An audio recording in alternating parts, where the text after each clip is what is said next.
The alert came through Station Commander Zixthor's neural implant at 0600 hours. Classified as Priority Yellow. Unusual behavior detected. Sector 7. Recreation Dome.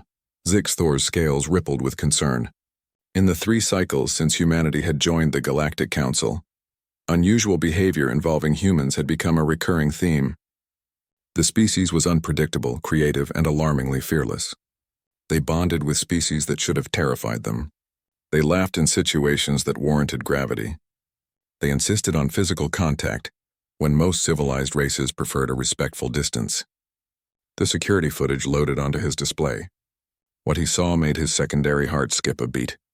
A human female, records identified her as Bella Chen, xenobiologist, age 27 standard years, sat cross-legged on the floor of the recreation dome. That alone wasn't unusual. What froze Zixthor's blood was what surrounded her. 3 Korthian cubs. Korthians.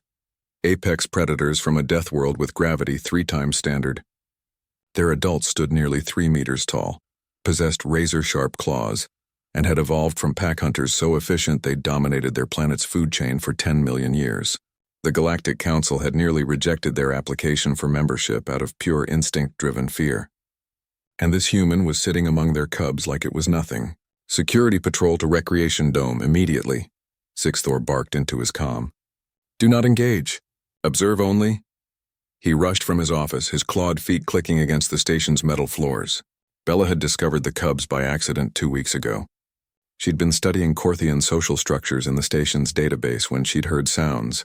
Chirping, chittering sounds that seemed wrong for a species known for their bone-rattling roars. Following the noise, she'd found them in a forgotten corner of the recreation dome. 3 cubs, no more than a few months old, with oversized paws and eyes that hadn't yet developed the predatory gleam of their parents. Their caretaker, a Korthian male named Kanat, sat nearby, his massive frame hunched with exhaustion. You are human, Kanat had said, his translator rendering his growls into flat, emotionless standard. But his eyes, golden and slitted, held something else. Wariness. And perhaps beneath it, desperation. I am, Bella had replied carefully. Are you okay? Kanat's laugh was a rumbling sound that made the floor vibrate. My mate returns to our homeworld for medical treatment. I am alone with 3 cubs who refuse sleep, refuse food, refuse everything but chaos. I am not okay.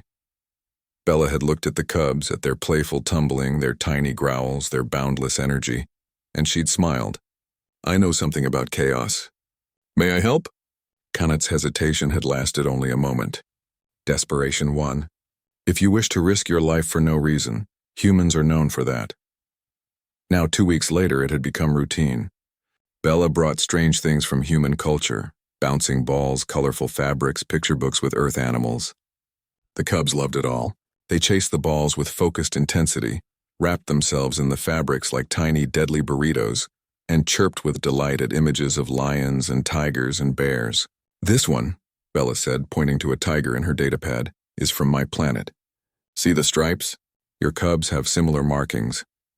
The smallest cub, a female Kanat called Shira, pressed her nose against the screen, leaving a smudge. She chirped questioningly. We called them apex predators too, Bella continued, scratching behind Shira's tufted ears. The cub's purr was like distant thunder, but humans learned to live with them. Protect them, even. Some humans dedicated their lives to making sure creatures like tigers never disappeared. Kanat watched from his resting spot, his massive arms crossed. Your species is strange. You fear nothing. Oh, we fear plenty, Bella laughed. We just choose connection anyway. Sometimes fear and love exist in the same space. One of the larger cubs, Throck, pounced on Bella's lap, his weight knocking her backward. She laughed, a bright sound that echoed through the dome. Throck chirped in response, then licked her face with a tongue like sandpaper. Gentle, Throck, Kanat rumbled, rising to his feet. He's fine, Bella giggled, wrestling playfully with the cub. You're fine, aren't you, buddy? Just a big, scary predator who likes belly rubs. She rolled Throck onto his back and scratched his stomach. The cub's rear leg kicked involuntarily, and his chirps turned into something that sounded suspiciously like laughter. That's when the security team arrived. Zixthor burst through the dome's entrance, his security detail behind him, weapons ready but not raised. He expected carnage, blood, a diplomatic nightmare. Instead, he found a human woman laughing, while 3 Corthian cubs climbed over her like she was a piece of playground equipment. One hung from her shoulder, another chewed gently on her boot. The third had claimed her lap entirely, and Kanat, massive, terrifying Kanat, stood nearby, his posture relaxed, his eyes holding something Zixthor had never seen in a Corthian before. Amusement. "Commander," Kanat said, his voice a low rumble. "To what do we owe this invasion?" "There was a report," Zixthor stammered. "Unusual behavior. You thought the human was in danger?" Kanat's laugh boomed through the dome. "Commander, look at her." Bella had finally managed to sit up, cubs draped across her like a living blanket. She was breathless, her hair disheveled, her uniform covered in cub slobber. She was also grinning like she'd just experienced the best day of her life. "Hi," she said cheerfully. "Sorry about the alert. We were just playing." "Did you know Corthian cubs laugh?" "It's the most amazing sound." Zixthor stared. The cubs did seem to be laughing, chirping and chittering in a rhythmic pattern that matched Bella's own chuckles. "This is unusual behavior?" Bella asked, looking confused. "Playing with children?" "For most species," Kanat said softly. "Being near Corthian cubs would trigger every survival instinct. They would run, or freeze, or call for security." He looked down at Bella with something that might have been respect. "Humans, it seems, do none of these things." Bella shrugged, scratching Shira behind the ears again. "They're just babies. Adorable, razor-clawed babies, but babies nonetheless." Zixthor's security team slowly lowered their weapons, exchanging bewildered glances. "You do realize," Zixthor said carefully, "that those cubs could tear through hull plating if they wanted to?"